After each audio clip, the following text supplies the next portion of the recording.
Good afternoon, everybody. I apologize for my tardiness, but I came directly from the Oval. I have some newsy updates to share from the President, which I know you all very much value and appreciate. So let's get to it.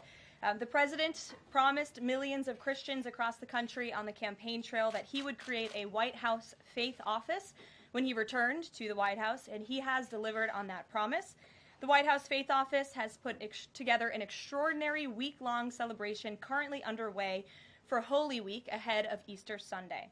The President signed a Holy Week proclamation, filmed a special presidential video message, and will be hosting a pre-Easter dinner tomorrow night and a White House staff Easter worship service on Thursday.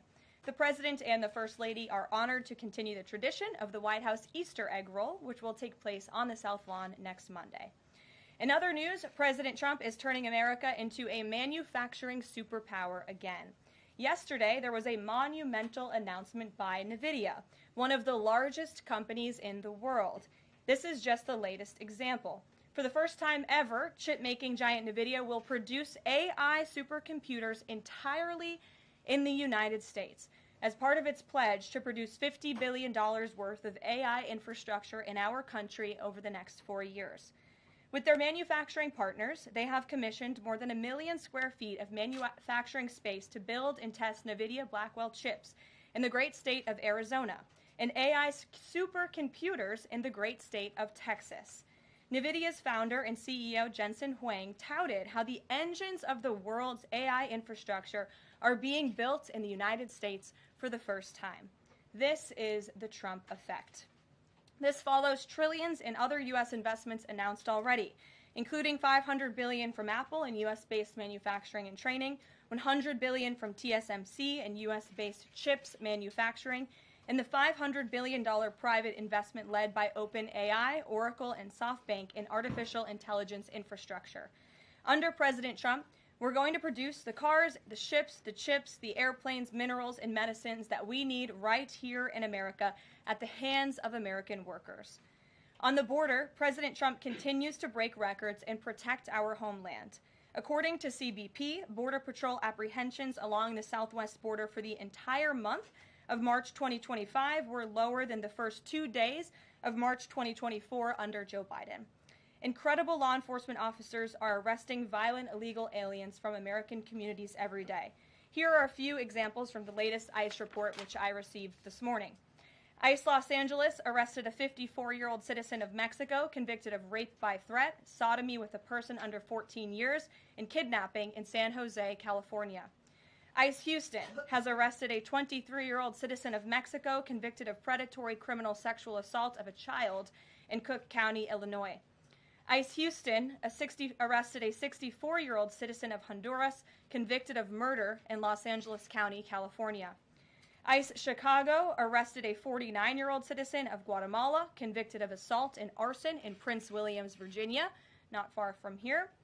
ICE Denver arrested a 36-year-old citizen of Mexico who is registered as a sex offender and has been convicted of sexual assault of a child in Lake County, Colorado. ICE Baltimore arrested a 50-year-old citizen of China convicted of sex trafficking in Bel Air, Maryland. And ICE Boston arrested a 46-year-old citizen of Jamaica convicted of 3 counts of rape of a child and 2 counts of indecent assault and battery of a child under 14 in Boston, Massachusetts. President Trump and our administration will not rest until every single violent illegal alien is removed from our country. The safety of the American people is too important to settle for anything less. On that note, the Democrat and media outrage over the deportation of Abrego Garcia, an MS-13 El Salvadorian illegal alien criminal who is hiding in Maryland, has been nothing short of despicable. Based on the sensationalism of many of the people in this room, you would think we deported a candidate for Father of the Year. That's because, unfortunately, many in this country care more about this quote-unquote Maryland father, a legal alien MS-13 gang member, than a Maryland mother and an American citizen who was brutally murdered at the hands of a different illegal alien. Of course, I am referring to Rachel Morin. And if you didn't see yesterday, a Maryland jury found illegal alien Victor Antonio Martinez Hernandez guilty of murdering Rachel Morin in August of 2023. She was a 37-year-old mother of 5 who was jogging in an otherwise safe community northeast of Baltimore when this monster ambushed, strangled, and beat her to death before stuffing her brutalized body in a tunnel drain. The Morin family finally got justice yesterday, but they will never get Rachel back. Our hearts go out to Rachel's family, her 5 children, and her mother, Patty, who has suffered the unimaginable loss of her daughter. In case you missed it last week, President Trump signed a national security presidential memorandum directing federal agencies administering federal land on the border to make land available to the Defense Department in a new national defense area. This followed the president's Day 1 executive order committing his administration to marshal all available resources and authorities to stop the unprecedented flood of illegal aliens into our country and to obtain complete operational control of the borders of the United States of America. Once again, the president is fulfilling another key promise. This new national defense area spans more than 170 miles across our border in New Mexico, but in the coming weeks, this administration will add more than 90 miles in the state of Texas. This national defense area will enhance our ability to detect, interdict, and prosecute the illegal aliens, criminal gangs, and terrorists who were able to invade our country without consequence for the past 4 years under the Biden administration. It will also bolster our defenses against fentanyl and other dangerous narcotics that have been poisoning our communities. With all of this work being done to make America great again, we continue to see a positive response from the American public. A brand new poll published from the Daily Mail and JL Partners this morning found that President Trump's approval rating is at an all-time high. That's because the president is working tirelessly to keep his promises to the American people, as I just saw him doing today in the Oval Office. We have a reporter in our new media seat today, Matthew Foldy. I like your boots, Matt, who is the editor-in-chief of the Washington Reporter. Washington Reporter is a new, fast-growing outlet that breaks stories about legislation and interviews leaders in Congress and across the administration. The publication's readership includes the highest levels of business and government. And with that, please kick us off, Matt. And we've interviewed you as well. So, Karoline, thanks so much for having me here on behalf of our readership and the millions of Americans who I think appreciate what you're doing with the new media seat here and making this a more accessible briefing room. I'm curious with Harvard. We saw the Trump administration today announced it's cutting around $2 billion, or freezing $2 billion in funds to Harvard because the campus has serious problems with violence and with anti-Semitism. We saw former President Obama, side with Harvard, which rejected the Trump administration's demands. I'm curious, where does the administration see this going with Harvard and with other colleges and universities in America that are refusing to reform in wake of the sort of craziness that we've seen take over some of them? Thank you, Matt, for being here, and thanks for the question. When it comes to Harvard, the president's position on this is grounded in common sense, in the basic principle that Jewish American students, or students of any faith, should not be illegally harassed and targeted on our nation's college campuses. And we unfortunately saw that illegal discrimination take place on the campus of Harvard. There are countless examples to prove it, particularly with the stunning confession by then Harvard President Claudine Gay, who said that bullying and harassment depended on the context. The president at that time made it clear to the American public he was not going to tolerate illegal harassment and anti-Semitism taking place in violations of federal law. So the president made it clear to Harvard, follow federal law, no longer break Title VI, which was passed by Congress to ensure no student can be discriminated against on the basis of race, and you will receive federal funding. Unfortunately, Harvard has not taken the president or the administration's demands seriously. All the president is asking, don't break federal law, and then you can have your federal funding. I think the president is also begging a good question. More than $2 billion out the door to Harvard when they have a more than $50 billion endowment. Why are the American taxpayers subsidizing a university that has billions of dollars in the bank already? And we certainly should not be funding a place where such grave anti-Semitism exists. And I'm curious, you had just mentioned Rachel Morin, and I'm a Maryland man, and I think most Marylanders appreciate what you were saying today. We've seen that Chris Van Hollen, who was Rachel Morin's senator, basically threatening to fly to El Salvador to press for the release of someone who was in America illegally.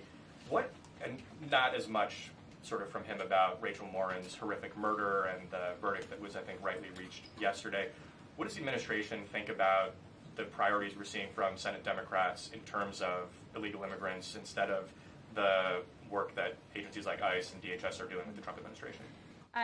It's mind-boggling, the priorities of the modern-day Democrat Party. I think it's atrocious that you have Democrats in Congress on Capitol Hill who swear an oath to protect their constituents and to serve them in Washington, D.C., spending more time defending illegal immigrant gang members than their own constituents and law-abiding American citizens like Rachel Morin. And I saw the president personally on the campaign trail, and I continue to see him in his role as president of the United States, put American families first, reach out to the victims, the families of victims at the hands of illegal immigrant crime, and frankly, the actions and the words of the Democrat Party prove they could not care less about the American public. And maybe if they did, they'd see a bit higher approval ratings right now. Thanks for being here with us today. Peter. Thank you, Karoline.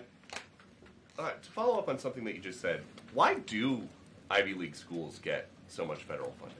It's a very good question, and it's a question the president has obviously raised in his discussions and negotiations with not just Harvard, but also Columbia and many other Ivy League institutions. We have the Anti-Semitism Task Force, which the president promised and delivered on. The Anti-Semitism Task Force is across the government, representatives from various federal agencies who meet on a weekly basis to discuss the question that you just raised. And I think a lot of Americans are wondering why their tax dollars are going to these universities when they are not only indoctrinating our nation's students, but also allowing such egregious illegal behavior to occur. To follow up on immigration, deporting American citizens to Central American prisons, is it legal, or do you need to change the law to do it? Well, it's another question that the president has raised. It's a legal question that the president is looking into. And he talked about this yesterday with his meeting with President Bukele in the Oval Office. He would only consider this, if legal, for Americans who are the most violent, egregious, repeat offenders of crime who nobody in this room wants living in their communities. And then there's this CHNV thing. President Biden let more than 530,000 people from Cuba, Haiti, Nicaragua, Venezuela into the U.S. with this CHNV program. He did it with the stroke of a pen. And now a judge will not let President Trump undo it with the stroke of a pen. So are you guys going to give all 530,000 plus people individual deportation hearings, or are you just going to try to deport them? I spoke to White House counsel's office about this morning because obviously another rogue district court judge is trying to block the administration's mass deportation efforts with this latest injunction. We will fight this in the court of law, and we will ensure that every individual who illegally entered our country and was really taken advantage of by the previous administration because they abused the parole system in this country to fast-track legal status, as they said, for these illegal immigrants. And they completely abused our legal system. Many of these paroled individuals were then given temporary protective status, which the intention of that, TPS, was only supposed to be used in times of war or storm or destruction in the home countries of these migrants. It was completely abused. These migrants came here for economic reasons, and they illegally entered our country, and the president is not going to tolerate that. And so we will continue to focus on deporting as many individuals as we can. Jennifer. One on tariffs and one on Russia. Can you give us any sort of an update on which deals are in hand or are close? Which countries are reaching a deal on tariffs? And then on Russia, can you give us an update on what the agreement was with Russia? The president yesterday said that he thinks we'll be seeing some very good deals very soon. Can you talk a little bit about what Russia agreed to? Sure. I don't want to get ahead of our United States Trade Ambassador and Secretary of Commerce, the Secretary of Treasury, all the great individuals who are working incredibly hard to cut these good trade deals. And the president's deeply involved in this as well. He has made it clear to his trade team he wants to personally sign off on all of these deals too. And so I don't want to get ahead of them on announcements. But obviously, as you've heard heard from numerous administration officials, there have been many talks with countries. We've had more than 15 deals, pieces of paper put on the table, proposals that are actively being considered. And as we've said consistently, more than 75 countries have reached out. So there's a lot of work to do. We very much understand that, but we do believe that we can announce some deals very soon. And then on Russia, can you say, did Russia agree to anything with Special Envoy Steve Witkoff? I don't want to get ahead of those negotiations as well. What I can tell you is that they were a productive conversation was had. As the presidential envoy Steve Witkoff said last night, he believes that Russia wants to end this war, and the president believes that as well. There is incentive for Russia to end this war, and perhaps that could be economic partnerships with the United States, but we need to see a ceasefire first, and the president and the presidential envoy Witkoff made that very clear to the Russians. Gabe. Thank you, Caroline. And Yeah. I also want to thank your press office for releasing that information that you cited up there regarding the ICE arrests over the last couple of days. And I have them right here, but what I might ask is, why not release the same information for those who were deported to El Salvador? Well, first of all, the information was released by the Department of Homeland Security. The individuals on the flights to El Salvador are foreign terrorists, and those are counterterrorism operations. They are much different than the arrests and final order of removals that you see on a day-to-day basis that law enforcement agents are conducting around the country. That information was not, to that detail, was not released by DHS, though. I just told you the reason. It was a counterterrorism operation, a deportation of foreign terrorists, not illegal criminals who have been convicted of heinous crimes living in our American communities. It's two different things. Foreign terrorist, illegal immigrant criminal, two different things, two different definitions. You should look them up. Christian, go ahead. Yeah, thanks, Caroline. Does the president support raising the corporate tax rate to pay for all these other tax cuts he wants to see move through Congress? Look, I've seen this idea proposed. I've heard this idea discussed, but I don't believe the president has made a determination on whether he supports it or not.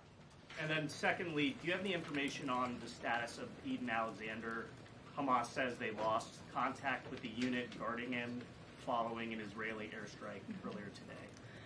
I don't have updates. I have not seen that report, but I can certainly check in with our National Security Council. I have spoken to the president about Eden Alexander, and he's made it very clear to our national security team that finding him is a priority, but unfortunately I don't have any updates to share. But it's a very important matter, and certainly we can check in.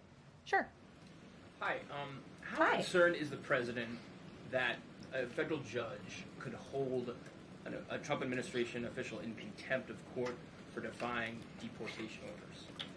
We are complying with all court orders. So I see what you're trying to do there with that question, but we're very confident that every action taken by this administration is within the confines of the law, and we continue to comply with the court's orders. And you have seen that, and the president made that clear yesterday in the Oval Office with President Bukele. Sure. Thanks, Caroline. Could you, just going back to El Salvador, could you just explain to us a little bit more about the legal basis on which you may be able to send U.S. citizens to prison there? I know you said that President Trump is looking at it, but can you explain to us a little bit more about how that might be possible? We're looking at it, and when I have more for you to share, I certainly will. Sure.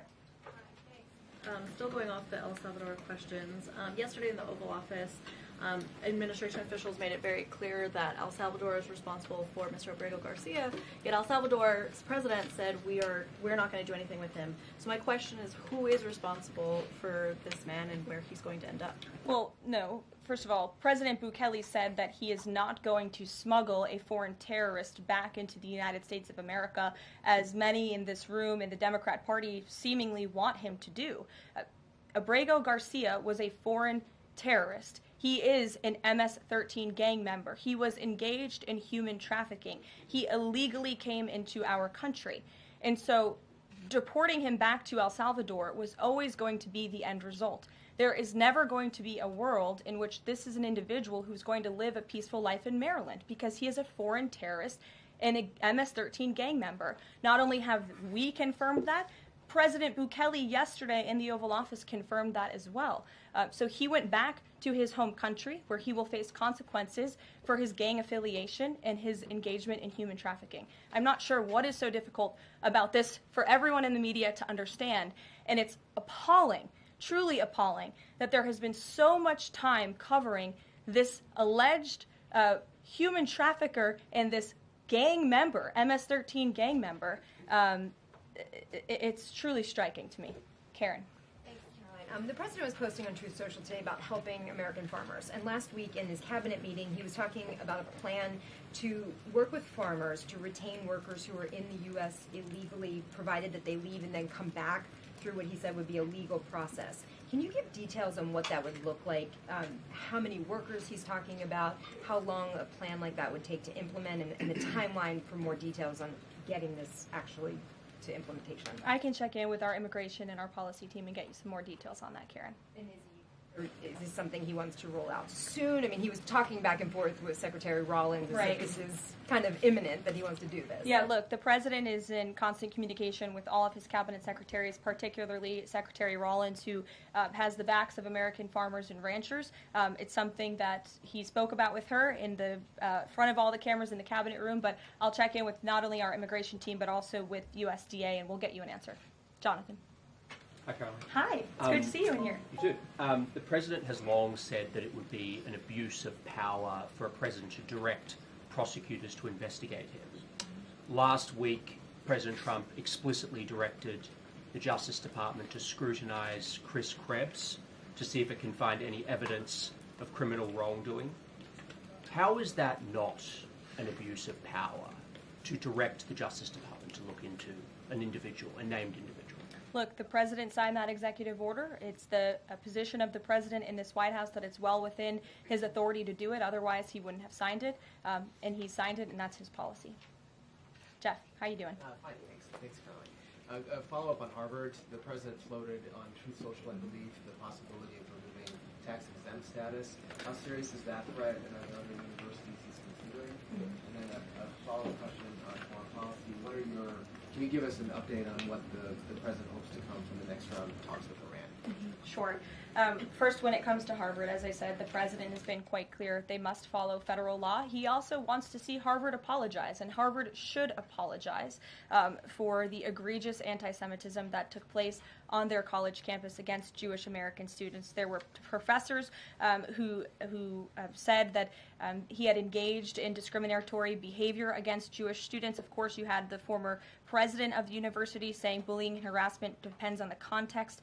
You also had an encampment on Harvard Yard that we all saw play out before the cameras. The university failed to impose formal discipline on any students for this anti-Semitic conduct violations, including the occupation of a campus building and the disruption of classes with bullhorns. The president believes Harvard should apologize to its Jewish American students for allowing such egregious behavior. As for the tax-exempt status, I would defer you to the IRS for any updates.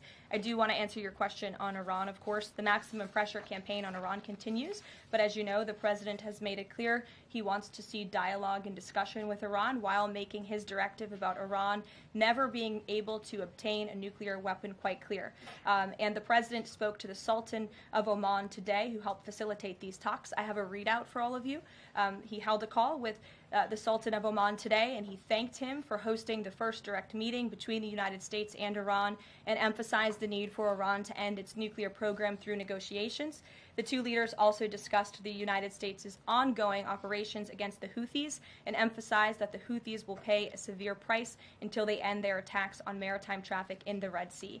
As you know, an additional negotiation between Steve Witkoff and Iran's representative has been scheduled for Saturday. And since these are ongoing negotiations, I have nothing more to add on that. Sure. Thank you, Caroline. When you said that the president said that Iran will never have nuclear weapons, is the focus on dismantling the entire nuclear program, or just restricting enriched uranium or the missile program? The president does not want to see Iran have a nuclear program. He does not want Iran to obtain a nuclear weapon. He's been very clear about this. Shelby. Shelby, you have a seat today. I know. Stole it. Glad to see it. Two quick ones on TikTok. First, is the president expecting to extend the TikTok ban that's now June 19th if China doesn't come to the table in time?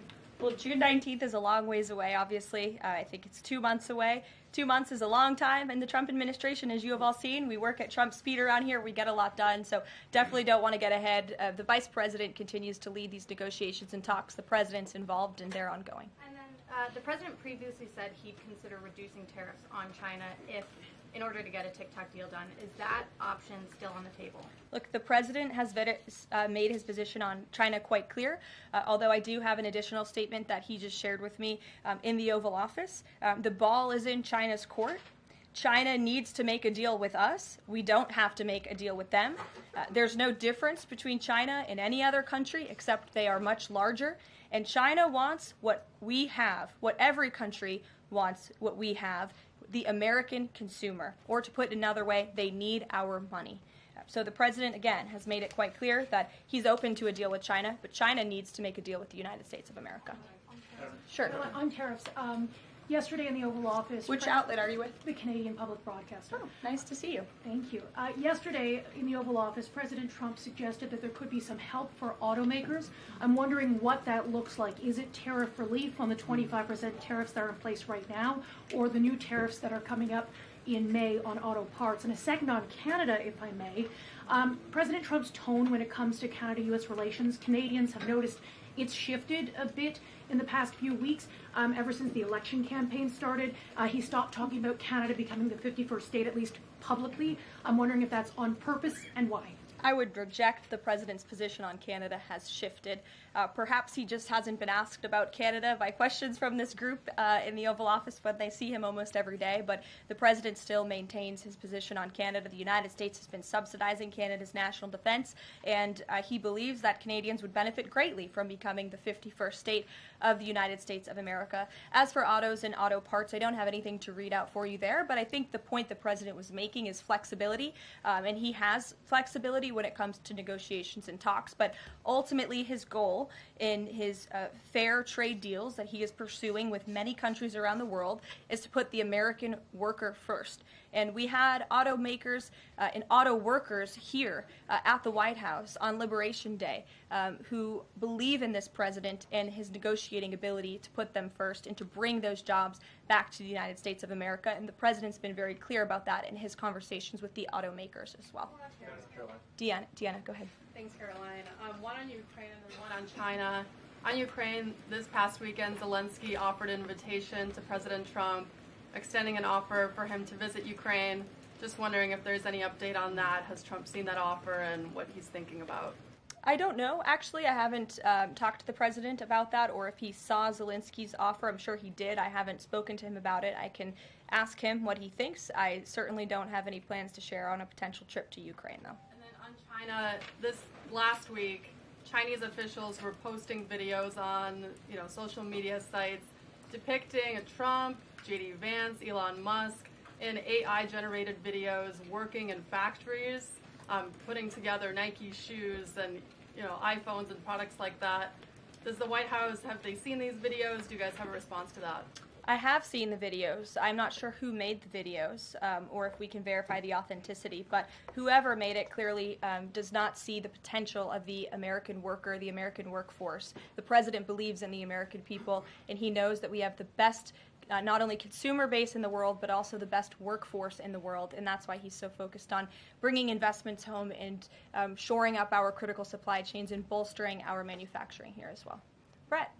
Thanks, Caroline. Would the president support a ban on members of Congress trading stocks?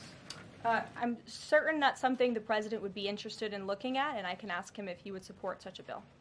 Sure. Yes. I have a question about the president's post from this morning on farmers. He asked farmers to be patient and just hold on. But a lot of farmers that I've talked to in the last week or so have said, they're in the middle of spring planting season, and that a trade war makes everything sort of up in the air. What would his message to them be? And also, is there anything specifically planned to provide relief like in President Trump's last term? Yes, well, relief is being considered. The Secretary of Agriculture, I know, has spoken to the president about that, and again, it's being considered. And as for the president's message to the farmers, he put it out himself. He could speak for himself much better than I can speak for him, and so I would just direct you to the statement he had telling the farmers again and reiterating his support for them and that he has their backs, which he certainly does. Kelly, in the back. Thanks, Caroline. 2 questions. The first one, a Georgia man was just arrested over alleged threats to kill Director of National Intelligence Tulsi Gabbard. Reportedly, there is now increased security around the FBI Deputy Director. Can you talk about the level of threats against various administration officials, and then a second one on Biden? I'm sorry to hear that. I had not seen that report.